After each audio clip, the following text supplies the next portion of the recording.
Até é importante colocar nessa história do Hunter Biden, né? O Biden até tentou responder a isso no debate, falou que ele já foi exaustivamente investigado e nunca ficou provado esse tráfico de influência. A reportagem do New York Post, até saiu uma outra matéria no New York Times, dando conta que o próprio repórter do New York Post, que publicou a matéria, não queria assinar, né? Se recusou a assinar porque achava que a matéria era duvidosa.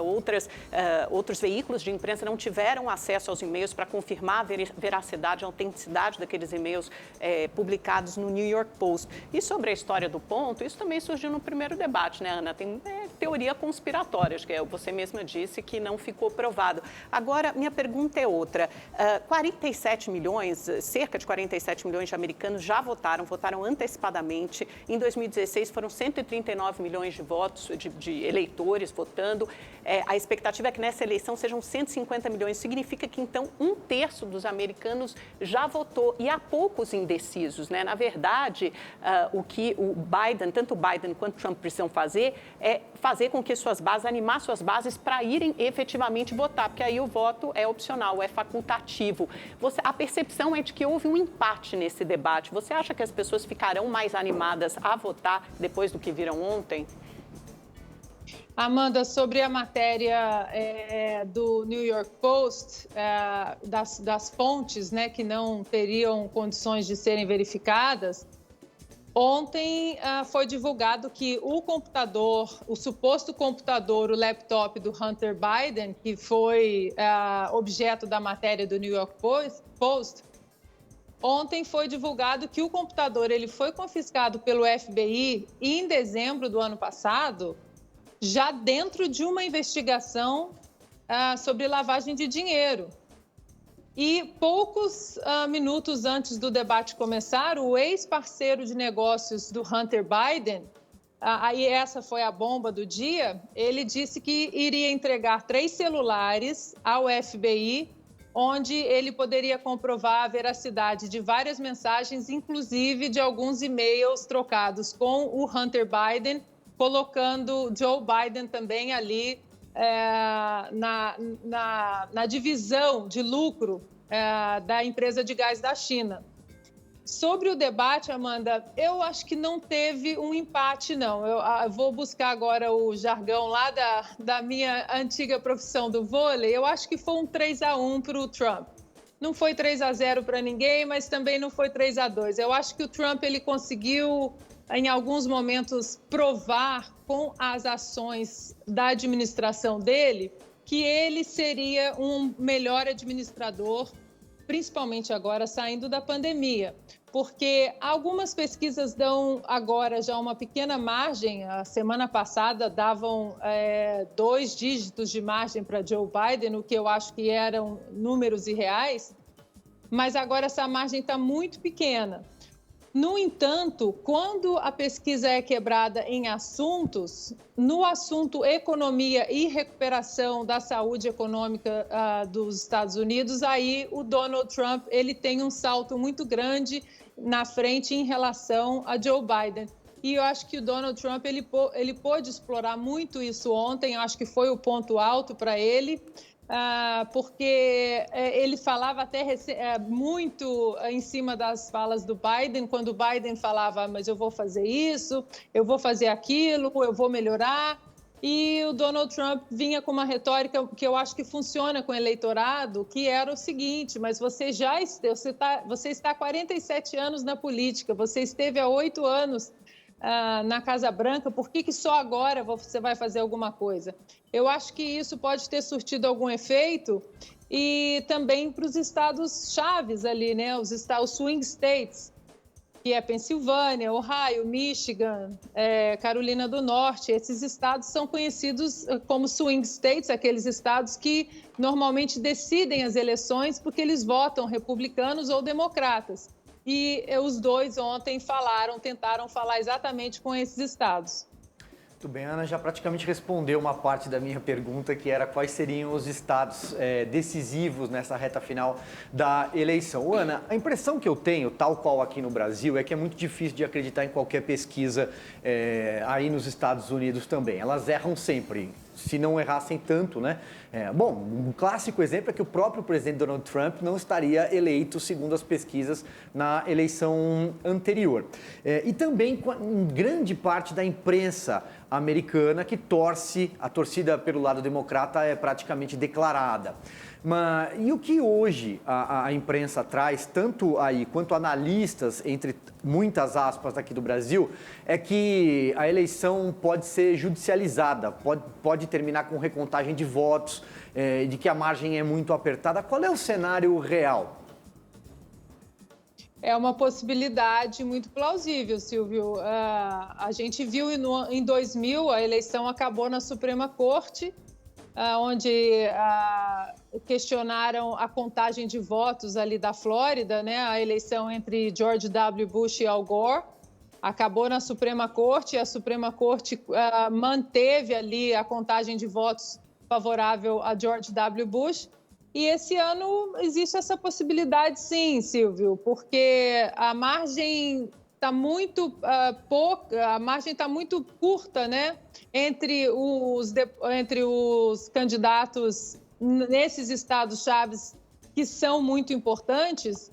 Então, eu acho que isso pode acabar na Suprema Corte, sim. Tanto pode acabar que na sabatina da indicação do Donald Trump a semana passada para a Suprema Corte, na sabatina ali do Senado da Amy Coney Barrett, os democratas insistiram na pergunta se ela se recusaria a julgar um possível caso das eleições na Suprema Corte. Ana, aí nos Estados Unidos existe o voto pelo correio. A gente ouviu falar de algumas histórias de votos para o Trump, se não me engano, de militares que foram encontrados no lixo. Esses votos pelo correio, de alguma forma, podem ser decisivos e a fraude poderia estar vinculada a esse tipo de voto? Sim, Lacombe, os republicanos estão muito preocupados porque há indícios também de entrega de votos no correio para pessoas que já estão falecidas, que já não estão aqui, para pessoas que mudaram de endereço, pessoas recebendo 2 cédulas no endereço antigo e no endereço novo. Então, é sabido aí que o Partido Republicano já tem mais de 600 advogados aí pelo país, de olho em toda a contagem, porque como a gente sabe, o federalismo aqui nos Estados Unidos, os estados eles têm muita autonomia. Então, o próprio sistema de votação, de contagem de votos, isso é tudo muito deixado para o estado. E aí, nos estados democratas, os republicanos estão colocando muitos advogados lá exatamente para ficar de olho nessa contagem de votos pelo correio. Mas, Ana, na verdade, quem foi responsável pelas urnas falsificadas ou fraudadas, salvo engano, aí na própria Califórnia, onde você mora, foram os republicanos, né? Não há um histórico de fraude nas eleições americanas. Muito pelo contrário, segundo o Centro Brennan, que é ligado à Universidade de Nova York, você tem 0,003% de fraude. O voto pelo correio é usado desde o século XIX. Então, é um sistema eleitoral muito diferente do nosso, é um sistema antigo e faz todo sentido na pandemia em que as pessoas evitam formar aglomerações na hora de votar. Você não acha que percepções como essa, ou quase alimentar teorias desse tipo, não minam o processo democrático? Não, Amanda, essa história de urnas falsas não é verídica. As urnas, elas foram colocadas elas foram substituídas, urnas velhas, por urnas novas. Essa infelizmente, desculpa te desapontar, mas não é uma história verdadeira. Quando é dos republicanos é falso e quando é dos democratas, quando é uma fraude ligada aos democratas é verdadeiro. Não, mas não há história de urnas falsas. Não há história de urnas falsas, tanto para democratas ou republicanos. Não há história, isso aí eu não estou dizendo que há urnas falsas, nem democratas, nem republicanos. Essa história de urnas extras, tanto democratas quanto republicanas, essa história não existe. A questão do voto pelo correio são as cédulas extras que estão aparecendo em condados democratas e as cédulas, como o Lacombe disse, cédulas que já foram marcadas, votadas no Donald Trump e que estão sendo encontradas no lixo. Isso aí, não, a fraude, a preocupação é isso, não em urnas falsas. Não existem urnas falsas, nem democratas, nem republicanas. Ana, do pouco que eu acompanhei, não acompanhei o debate inteiro. Você aí, como eu disse lá, a Kombi tá virada, virou a noite, eu fui dormir um pouco mais cedo. A pandemia, de certa forma, ela foi evidentemente tratada durante o debate e o Biden tentando responsabilizar o Trump pela morte de mais de 220 mil americanos. É um cenário muito parecido com o que ocorre, inclusive, aqui no Brasil e em outros países também, no qual determinados segmentos majoritários, especialmente da imprensa, detêm o monopólio da verdade, né? Se você é do outro lado, do campo oposto, você é responsável pelos genocídios, pela morte de milhões de habitantes. Até que ponto a pandemia é decisiva, está sendo decisiva no processo eleitoral americano? Silvio, a pandemia com certeza mudou o cenário eleitoral, sim. Em janeiro desse ano, antes da pandemia, a reeleição de Donald Trump estava praticamente certa. A economia estava muito bem, os números estavam excelentes, os números de desemprego aí, os mais baixos da história, principalmente entre negros e latinos. Então, a economia estava de vento em popa e veio a pandemia e aí veio com uma facada exatamente na parte mais importante da administração Trump, que foi a economia.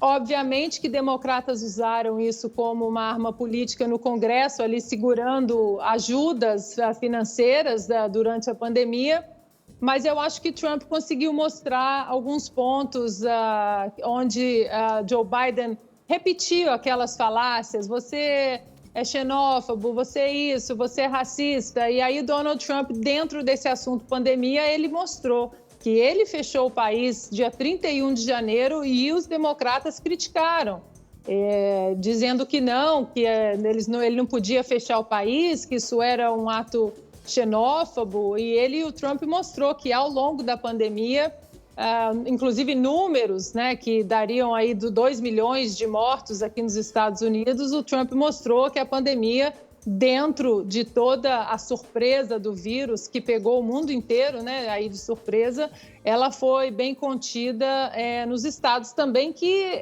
o Trump teve mais ação. E como a gente mencionou, existe o federalismo aqui de uma maneira que é de baixo para cima, então os estados eles têm muito mais autonomia. Nos estados democratas ou republicanos, o presidente não tem muito poder de ação.